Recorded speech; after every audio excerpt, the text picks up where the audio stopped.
Episode 243. So what I got from Chrysler Mercedes are CAD data, which is it's a description of the surface of the vehicle. That was designed at Auburn Hills in Michigan. Instead of doing a model, a mold, and a cast, I went directly to the surface, meaning one-shot deal. So I used this process throughout the model in the shop, and it took us to generate that model 14 days, unheard of, because of the process we used.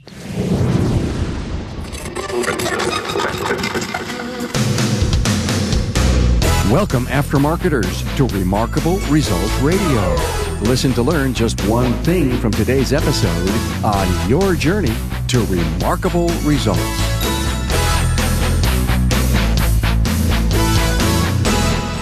Hello to the worldwide audience of automotive aftermarket professionals. Carm Capriato here, and welcome to a very special interview. I went to sculptor and car modeler Giuliano Zuccato's home in Detroit, and if you loved the interview on his work with the iconic 64 Ford Mustang, you're going to like this one for so many different reasons. This episode is brought to you by Federal Mogul Motor Parts. Search for parts, get the latest technical updates, and sign up for their new Garage Rewards loyalty program at their website, fmmotorparts.com. Have you found out what you're looking for inside the Remarkable Results Radio podcast? Well, I want to encourage you to explore the content. Now, on the homepage, you'll find a search section, a series filter, and the tag cloud. Each of those features help you narrow down your focus and find subjects and themes that will hit your interest. With over 242 episodes and over 24 Academy lessons at this time, I'm positive you'll find a great interview or lesson that will inspire. Hey, keep in mind how easy it is to listen. Apple Podcasts, Google Play Music, iHeartRadio, and so many other podcast portals. Also, get in on the direct action and download the Remarkable Results Radio Podcast app. It's on the iOS or Android App Store. Search for Remarkable Results Radio, install, and then in just a few minutes, you'll have all the episodes right at your fingertips. Get it and enjoy. Whatever digital platform you use to listen, please be sure to subscribe to the podcast. Now that makes it even easier to get the latest interview to your listening device. Hey, let me take a moment to thank new Facebook friends, Sage Nelson, Tony Slayton, and Ron Dreitzler. And a big high five to new LinkedIn connections, Nelson Grill and Jay Goninen. Easy way to find my social sites is to go to remarkableresults.biz/social. Hey, for this episode with Giuliano Zuccato, you'll find show notes and an extended bio at remarkableresults.biz/E243 and links to his foundation. Okay, you remember episode 172 when I interviewed Giuliano Zuccato and I highlighted his work with the Ford Design Studio on the iconic Ford Mustang? That was podcasting at its best. Warm, honest, sincere, and there was a lot to learn with Giuliano's behind-the-scenes perspective. Well, we kept in touch ever since I met him at Apex 2016. I found out that after he retired from Ford Motor Company, he became a freelancer and landed a few projects with Chrysler. One memorable one is where he was on the team to create a full-scale wind tunnel model of the Chrysler Crossfire in 14 days. As he says it, from math data to test vehicle in 14 days. Well, I went to his home in Detroit to do the interview. What a great host. I felt so welcome. We had espresso and sambuca. I felt part of the family. It's the Italian way. We not only got the Crossfire story down on tape, we went on to discuss his 85th birthday and his new foundation, the Horse of Destiny Foundation, that he created to help people. Giuliano found out in the spring of 2017 that he has a glioblastoma in his brain. As he says in the interview, he is in the fight of his life. But he's overcome a similar challenge when he was 19 years old, and we cover that in episode 172. I'm so happy to say we had a great and interesting interview. I even took 2 cameras and recorded a video interview that includes PowerPoints of the Crossfire Project. Now you can find the video on my YouTube channel or on the show notes page at remarkableresults.biz/E243. I know you'll learn a lot and enjoy the incredibly sharp automotive legend, Giuliano Zuccato. Now listen to learn, be curious, and invest your heart into this interview. Here we go. Hey, welcome everyone. I'm at Giuliano Zuccato's studio here at his house in Detroit. And what a great honor to be here. And I'd like to welcome everyone to Giuliano. Hello, Giuliano. How are you? Hello. We did a great episode 172, and I called it the Mustang Man. Wow. What a great episode. We went from immigration to your overcoming your challenges to, inside the design studio, how you got your job and all the great things you've done around the Mustang. And so I discover that you helped create and build the Chrysler Crossfire. And that's what we're here to talk about, besides a lot of other things. It's my first opportunity to go out and to build a little mini studio in your studio and to hang with you, and to hear all the really great things you have going on. So tell me about the Crossfire Project. And the thing I love about the title of it, it said from math data to a drivable test vehicle in 14 days. Yeah. To me, who was trying to prove to the world something here? Well, what we're trying to prove is how quickly could we go from an idea to a drivable vehicle. And I had this opportunity with the Mercedes Chrysler combination at that time. Yeah. And at that time, I was not working for Ford Motor Company any longer, but I was working as an independent. And I had the opportunity to bid on generating the Crossfire. The project to do the Crossfire, as I said, was how quickly could we go from an idea to a drivable vehicle. So that opportunity came to me when I bid on the Crossfire. And the assignment was to generate a full-size vehicle, and I did this in Italy. And so the way it started out is that I got the data from the town center in Auburn Hills, and it came from math data, what they call it. It's a mathematical description of the surface. And as mentioned, we did it in 14 days. We used a system that I generated where it bypassed several steps. In other words, I did not have the need to do a mold and a cast. I went directly to the surface for a process that I designed. So we did it in a shop in Italy. As I look at the pictures right now, I just want to talk about how do we create the model for the Crossfire. Yes, love to know that. Yeah. So it began at the Auburn Hills Design Center in Michigan. And that's the picture we're seeing right now, right? Yeah. Okay. What we're seeing right now are three clay modelers working on a full-size clay model. Initially, the designer comes up with an idea, but the clay modeler also contributes to that idea. So we generated this clay model, and it was exhibited in Detroit at the auto show, and it was felt that it's a good design. I mean, the design center generated a full-size clay. And that was on display at the auto show?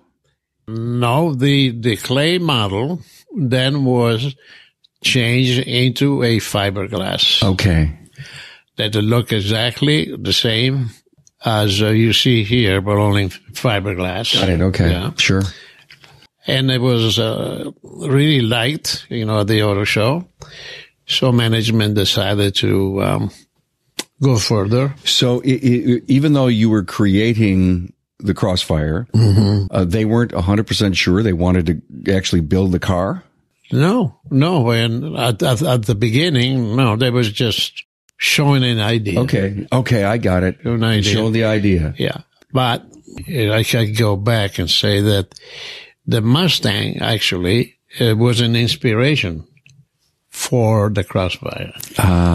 Because of the timing involved. They wanted to see how quickly could they generate a drivable vehicle in a shorter time than the Mustang. Got it.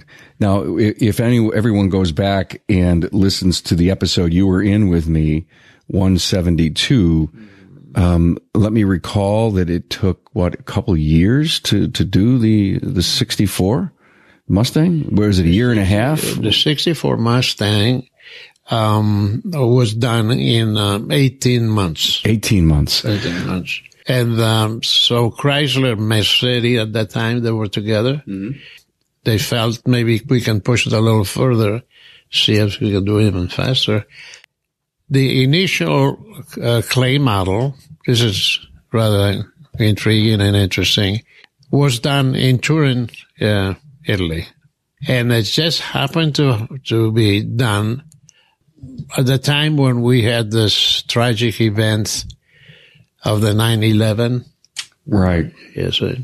And at that time, things were kind of nervous to say, if you're an American, be careful how you move around because you don't know. It was suggested that I would generate this model and the management of it carefully. I found a place in the Alps of Italy. What I used was a castle called Castello Rosso, which means the Red Castle. For security, for my own security, I manage the model making with another company outside the castle.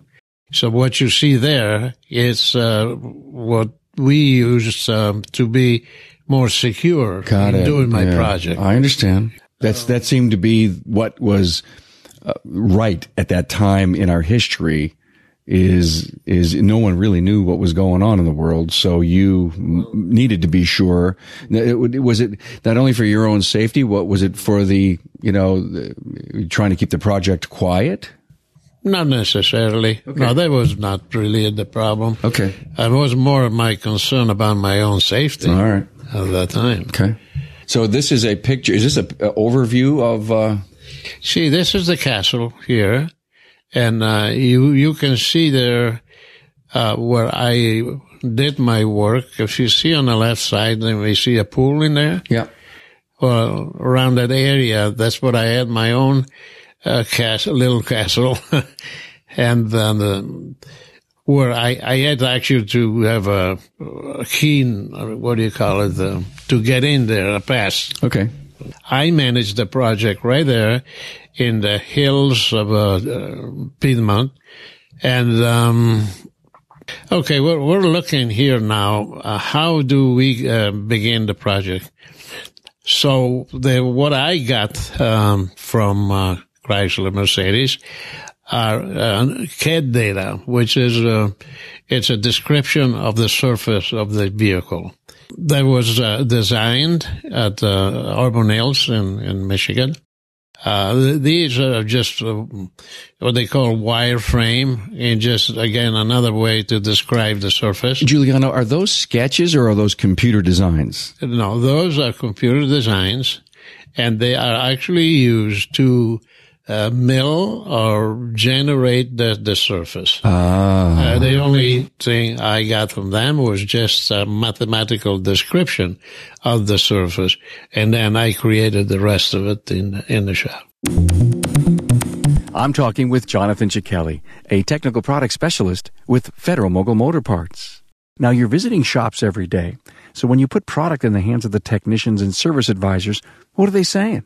Going back to Federal Mogul's long-term presence in the industry, they already know the product, and some of them we don't have to say much about. It's the newer product, the latest innovations that we come out with that just blow people away. So, Jonathan, you take that brand new OEX pad and you put it into the hands of a technician. What happens? They look at it and are kind of speechless for a couple seconds, and they just can't deny that it's an awesome-looking product. And they can't deny that it's going to work fantastic on their vehicles. Now, another phenomenal product line that is just one of the most iconic brands in the entire industry is Moog. Now, there's a lot going on with Moog.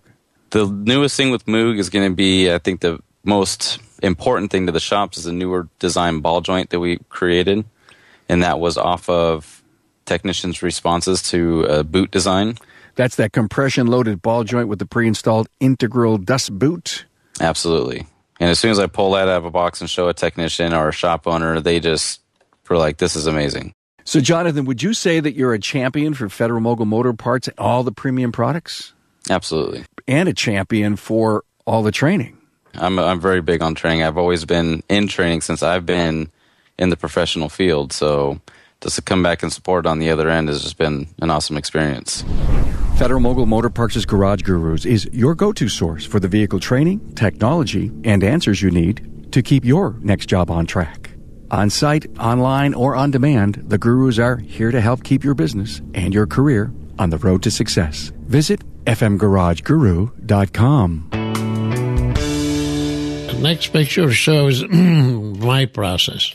What I did here is instead of doing a model, a mold, and a cast, I went directly to the surface, meaning one-shot deal, which meant that it generated the model much quicker and more accurate. So I used this process throughout the model in the shop. And it took us to generate that model 14 days, unheard of, because of the process we used, which helped us, go faster. In what I'm seeing there, was that a big piece of clay that a machine milled? It's not clay. It's something that I initiated there. It's called a frozen tooling foam. That was, imagine like a paste, probably 3/4 of an inch, that's pliable, and it's laid into a structure, like you see there. I see it, yeah. It was previously milled. Then this material called tooling foam, it will harden itself by just being exposed to the air. So now you have a surface that describes basically that shape, but it needs now to be put into a milling machine. Okay. And so after that, the result that you get is what you see there. And you see that also. And there's a front bumper done in the same way? The same way. And that's why we were able to do it so quickly and then assemble it into a full body. And there is the full body. This is the full body of the Crossfire. And it's solid, outside, but we were able to retain the interior of the car because I'd like to talk about the Crossfire. The Crossfire was a combination of the SLK Mercedes, built by Mercedes. Sure. They did a lot of convertibles. And so you were able to open this hard, what we call it, a tooling foam body, and enter the car. I think there's another picture of that. Let me see. That's where you talk about the SLK Mercedes. Really sharp looking. Now, that went into the wind tunnel, right? That's exactly. Now, so you have an actual real car here. It wasn't 2x4s and plywood underneath. No. That's what we were able to do by the method I used. So imagine we had an actual car, that's SLK Mercedes, sure. And we stripped it. We took the existing body of that and added on this process, what I used with called the tooling foam process. Yeah. And in effect, after we stripped the original SLK, we were able to replace it with this tooling foam very quickly. Got it. Yeah, a lot of different angles here. I love the idea that you could get in it and drive it. Oh, this was a drivable. As a matter of fact, we drove this 100 miles an hour, not only for styling, but for measuring the aerodynamics of a car. This car was actually discovered they could do more things that they had predicted for me to do, and that included stability, soiling. There are many different tests that we do in the wind tunnel, because it's very important, particularly stability and braking. This thing, I believe, was braking 100 very, very quickly. It was, you could brake that car very quickly because of the aerodynamics. So the aerodynamics was excellent for the SLK, for the Crossfire. So we did some very, very interesting tests for this car. When you create a model like that and you take it out and you put it to the test, did you ever come back and say, we need to make an adjustment here or there? Yes. Yeah. The other beauty about doing a wind tunnel model with this method that I used is that the surface of this car was not fiberglass. It had a dimension.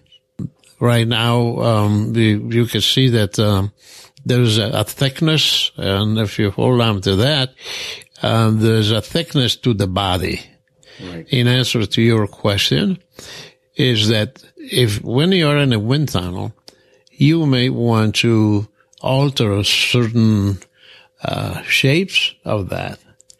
And you can only do that if the surface is flexible. In other words, you can rasp it, you can sand it, and then you can alter the shape and to study it better aerodynamics. So you could actually continue to work the outer shell. Absolutely. Wow. Well, within limits, Okay. Again, how thick was the outer shell? We did it about maybe 5/8 max, half an inch. So there was some flexibility which we never had before with fiberglass. We couldn't do it.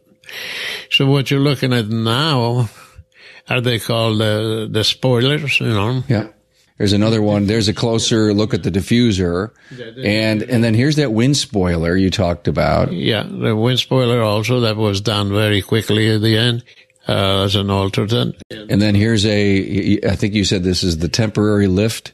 This was the final that came, but it was a different design, I believe. And that's the final one.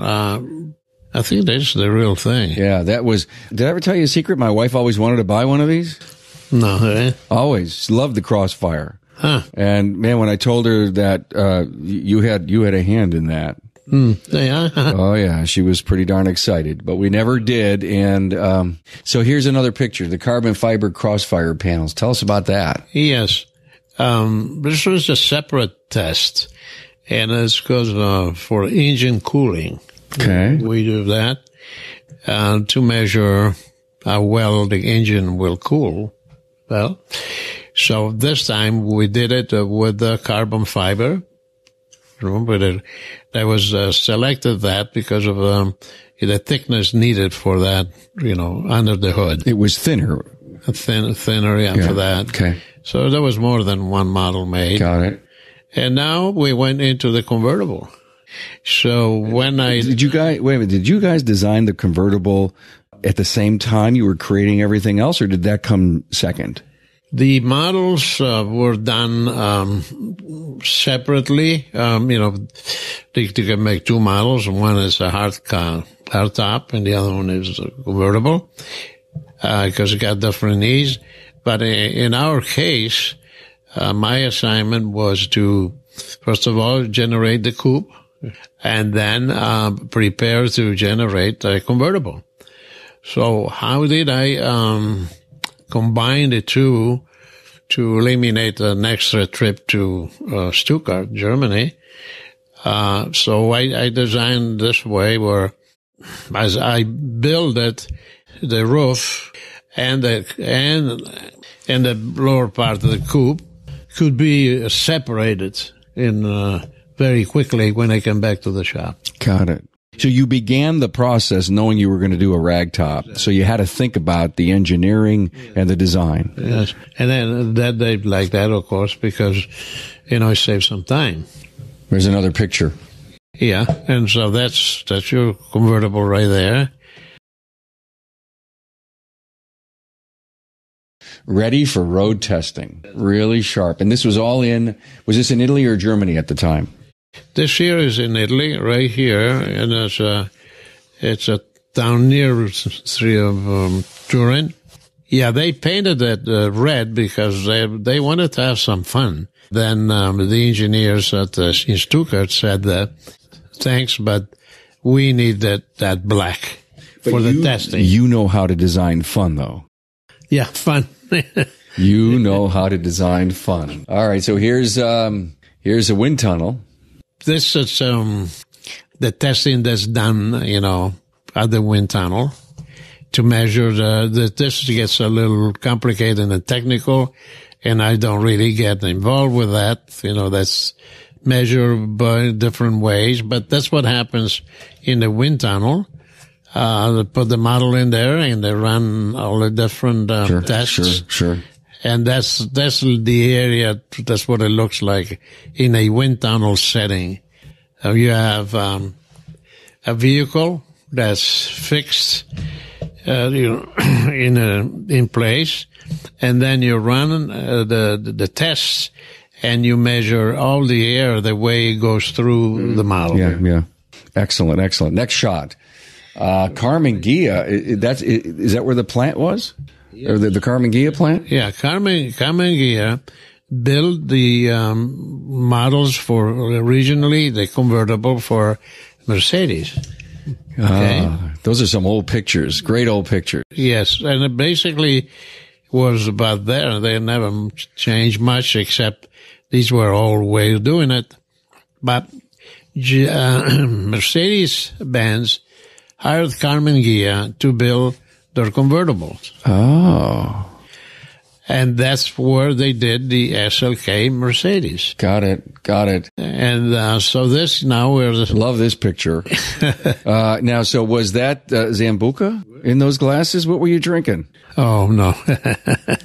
I just need to share with our audience that Giuliano and I have actually shared a little Zambuca. Here we are in Italy. The project is done. We shipped the models. As a matter of fact, we have one of the engineers in here.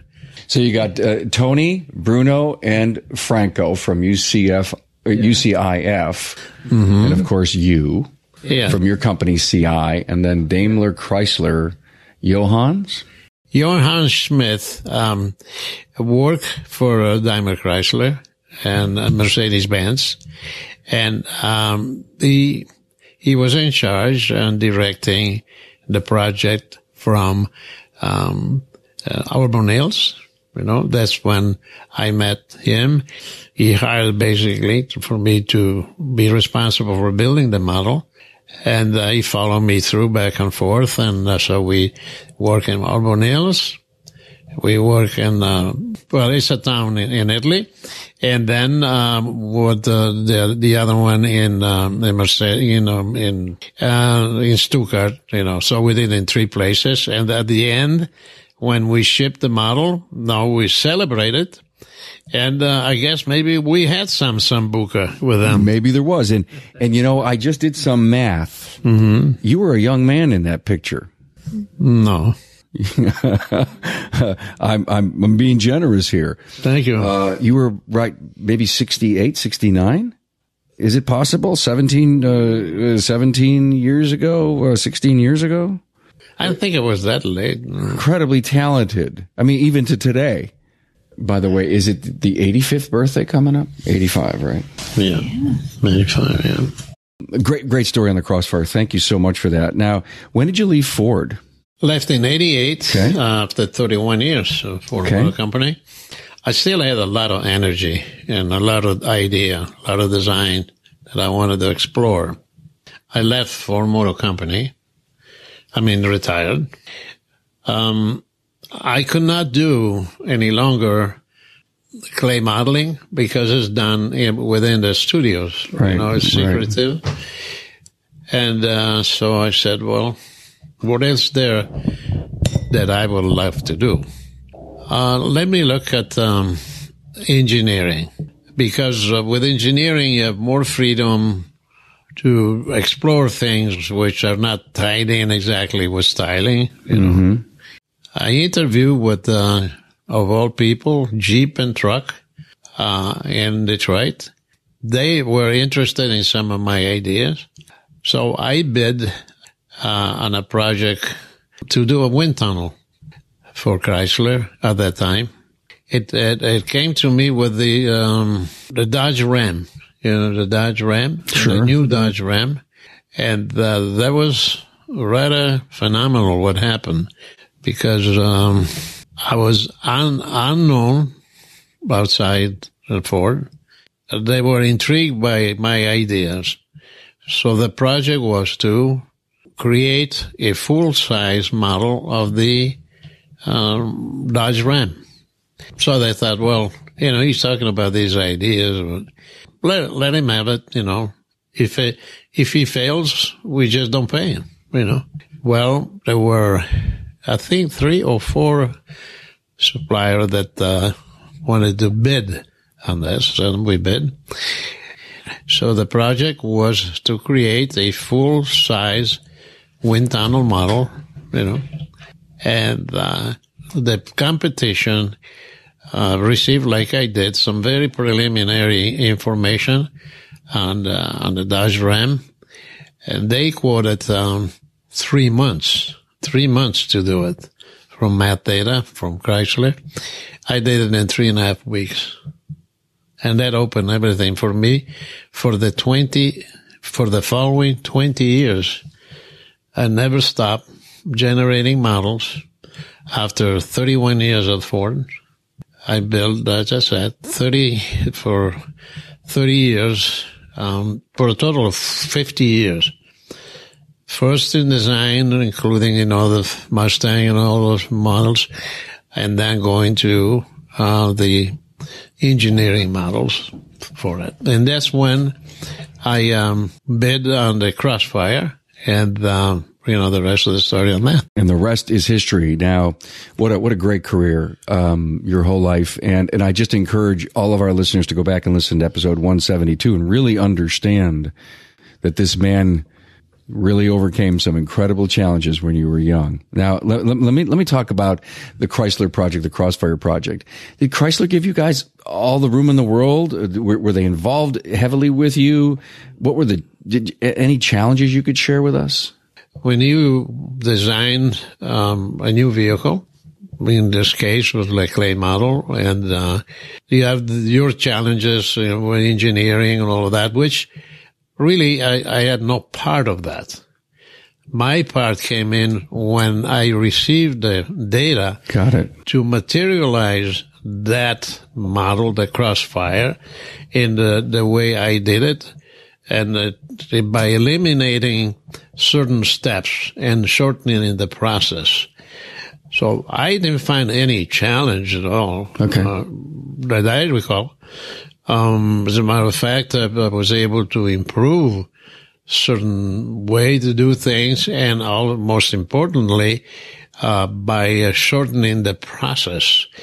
When you do an engineering model, a wind tunnel model, you need to understand the importance of how quickly the model needs to be done, you know, the wind tunnel model. So my process did help that greatly. Time is money in business world.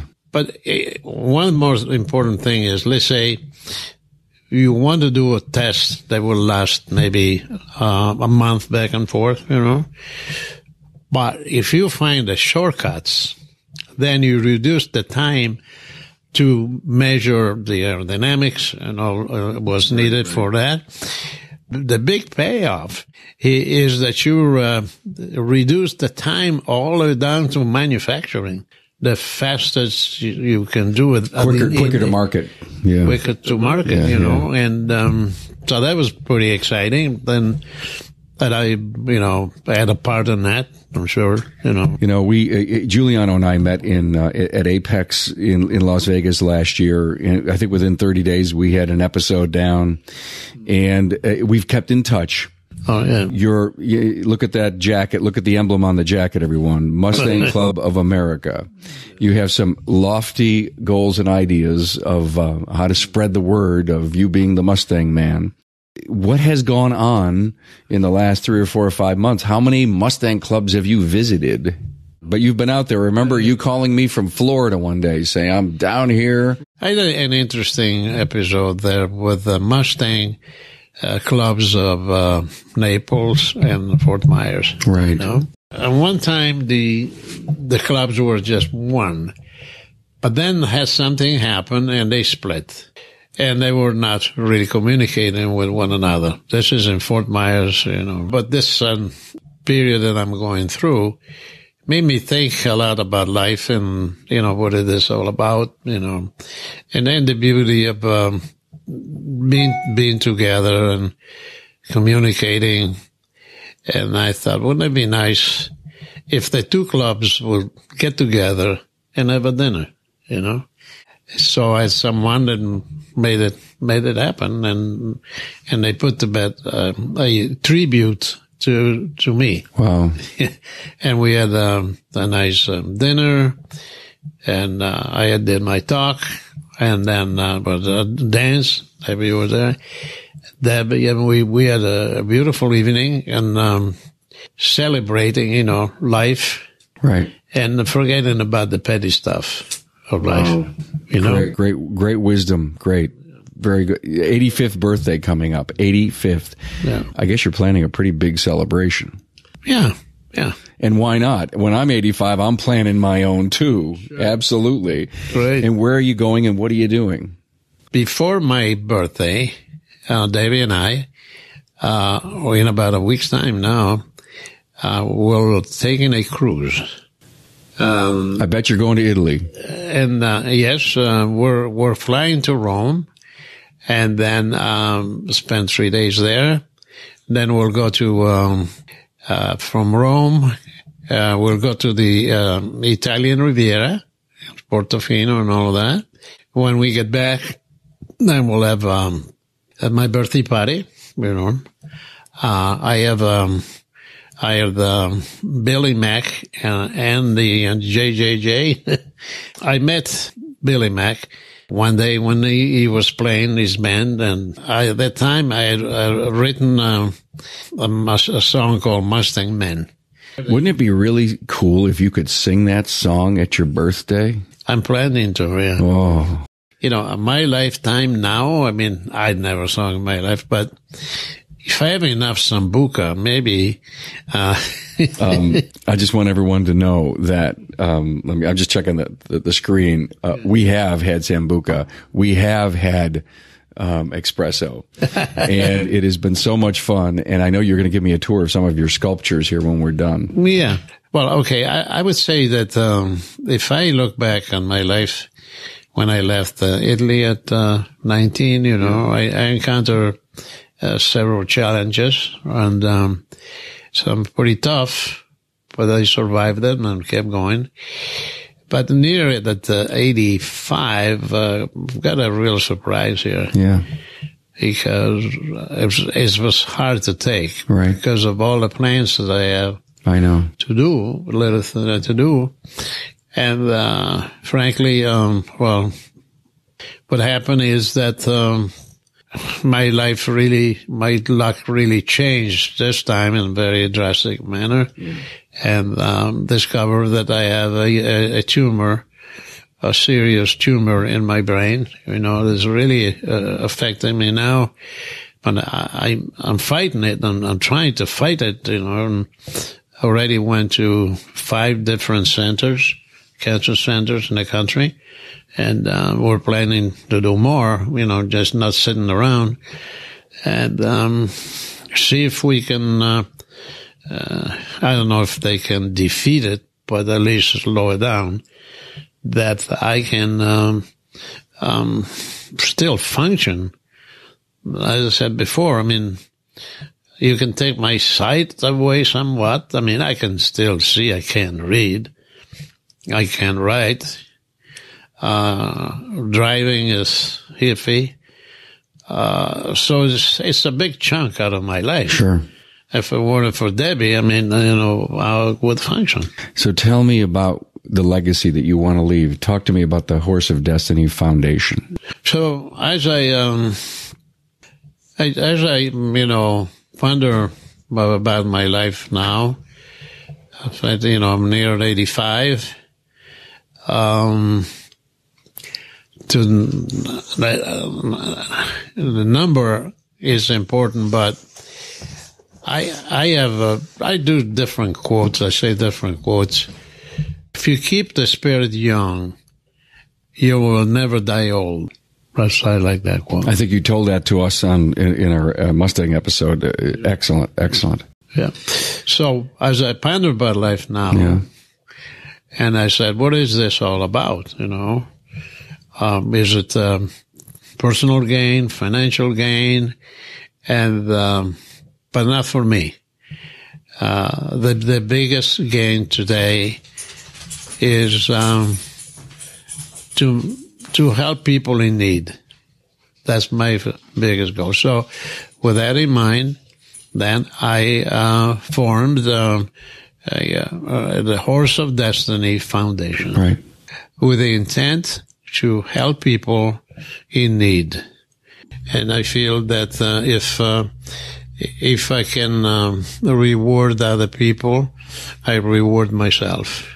That's the basis of it. And with that, start thinking about a foundation. And then with Debbie, we work together.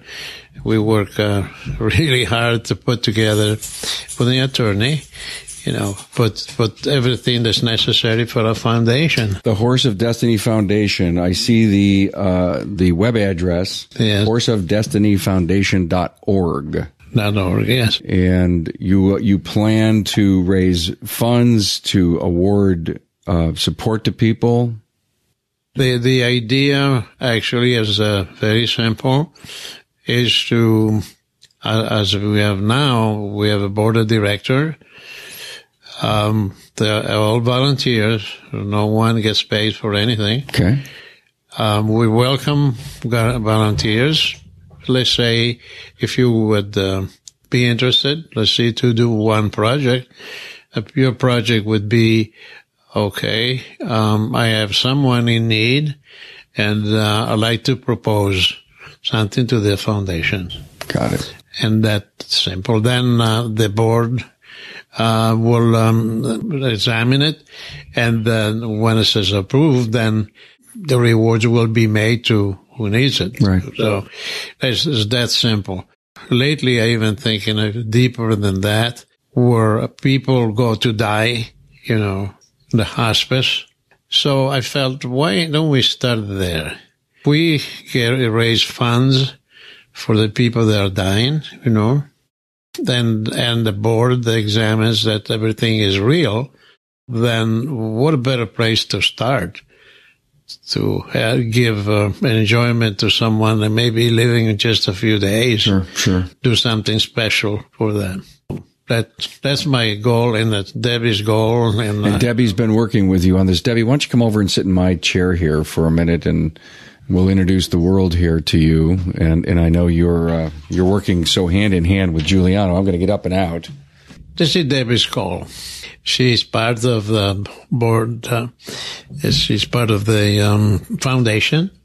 She's a pivotal part of the foundation. And I would like for her to, say something about how you feel about being on the board. Well, first of all, I'd like to just tell you that I'm very grateful that I've ever met you and that you're asking me to be involved with your foundation and your life legacy. And I love you. Okay. We have created this foundation together now, and we have decided that we're going to enrich ourselves by enriching others. And that's actually the best way for us to go on with life now. As you mentioned, nobody gets paid to serve as a volunteer for the Horse of Destiny Foundation.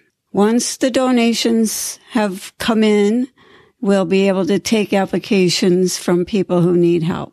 The main goal now is to gather the donations and the remaining volunteers. We have a volunteer who created the website, horseofdestinyfoundation.org. He was very generous with his time and energy. Edmund Smith, we have to thank him. The steps that needed to be taken now in the near future is to tell the world about the foundation. Right. Tools are there.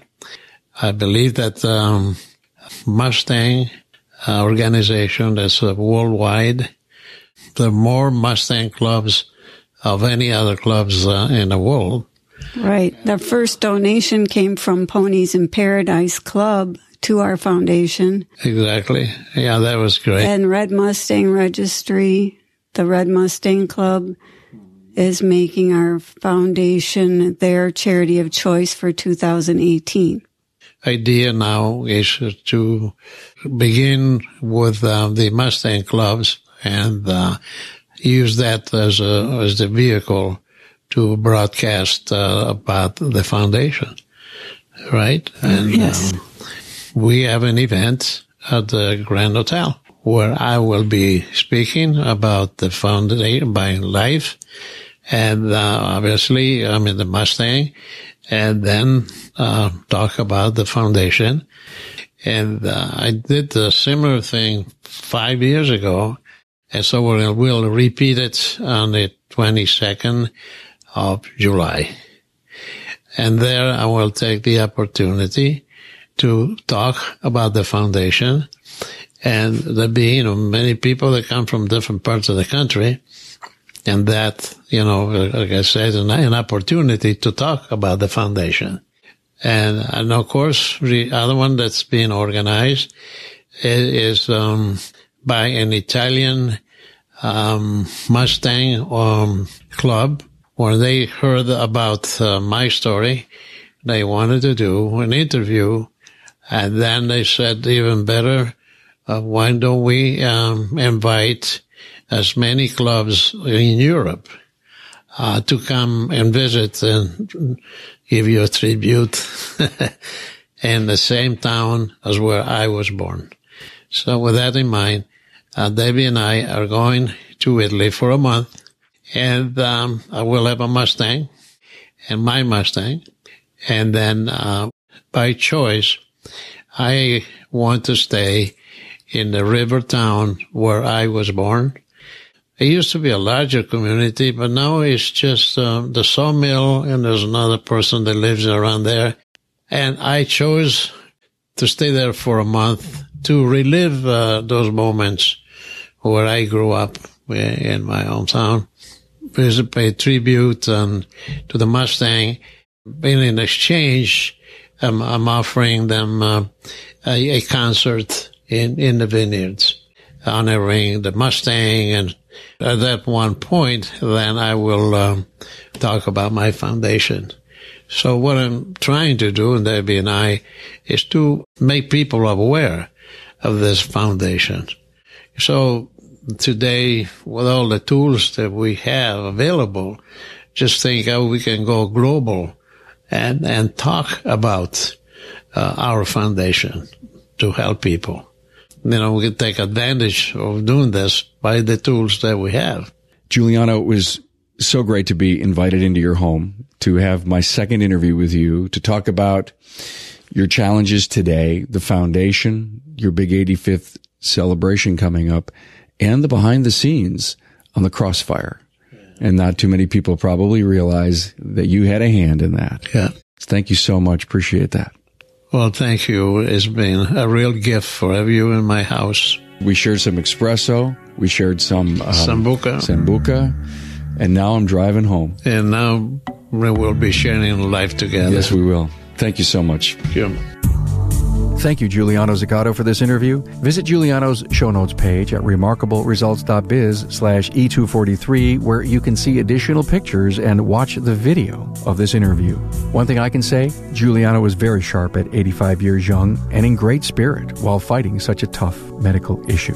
And thank you for joining us and your support of the podcast. There were some really great things to learn in this episode. If you had one small impact from this, share it with a friend.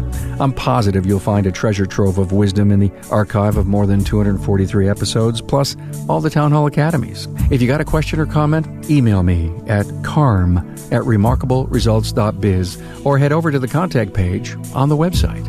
As you know, I'm grateful and thankful for your support. Thanks for being on board to listen and learn from the premier automotive aftermarket podcast. Until next time,